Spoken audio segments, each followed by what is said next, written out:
உன்னால் முடியாது அப்படின்னு ஒருத்தன் சொல்லும்போது கோபத்தோடு கூடிய ஒரு வைராக்கியம் பிறக்குது. நம்ம திருவள்ளுவர் சொல்றார், தெய்வத்தால் ஆகாதெனினும் முயற்சிதன் மெய்வருத்த கூலி தரும் அப்படின்னு சொல்லுது.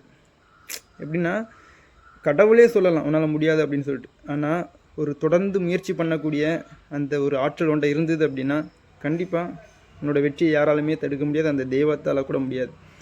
திருவிழியத்தில் ஒரு வசனம் உண்டு, தட்டுங்கள் திறக்கப்படும் அப்படின்னு சொல்லிட்டு. இதோடைய பொருள் என்ன? நம்மள நிறைய பேர் ஆசை இருக்குது, வெற்றி அடையணும், நம்ம நினச்ச விஷயத்தை சாதிக்கணும்னு ஆசை இருக்குது.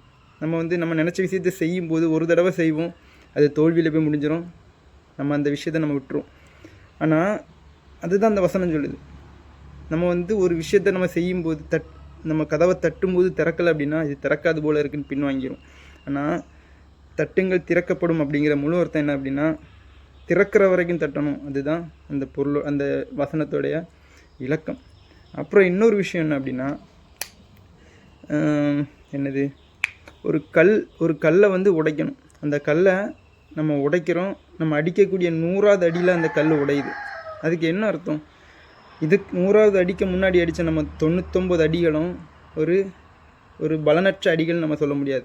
நம்ம அடித்த 99 அடினாலையும் தான் அந்த 100வது அடியில் அந்த கல் உடையுது. நம்முடைய வாழ்க்கையில் அப்படி தான். நம்ம ஒரு கல்லை உடைக்கும்போது முதல் அடி அடிக்கும்போது ஒருத்தன் பார்ப்போம், உன்னால் முடியாது அப்படிம்பா. 10வது அடி அடிக்கும்போது இன்னொருத்தன் சொல்லுவான், அது உன்னால் முடியாது அப்படின்னு சொல்லிட்டு. 99 அதை அடிக்கும்போது எதுக்கு நீ வேஸ்ட்டாக அடிச்சிட்டு இருக்க, உன்னால் முடியாது அப்படிம்பா.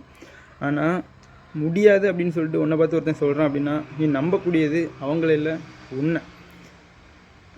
நமக்கு தெரிஞ்சுக்கணும், இந்த கல்லை உடைக்கிற வரைக்கும் அடிக்கணும் அப்படிங்கிற ஒரு உணர்வு நமக்கு இருக்கணும்.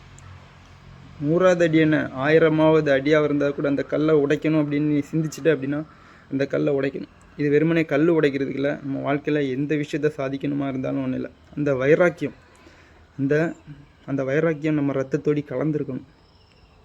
கண்டிப்பாக நம்ம நினச்சிருக்கக்கூடிய விஷயத்தை சாதிக்கிறதுக்கு நம்ம எல்லாத்தாலையும் முடியும். நம்ம இதய துடிப்பில் ஓடக்கூடாது, லட்சிய துடிப்பில் ஓடணும்.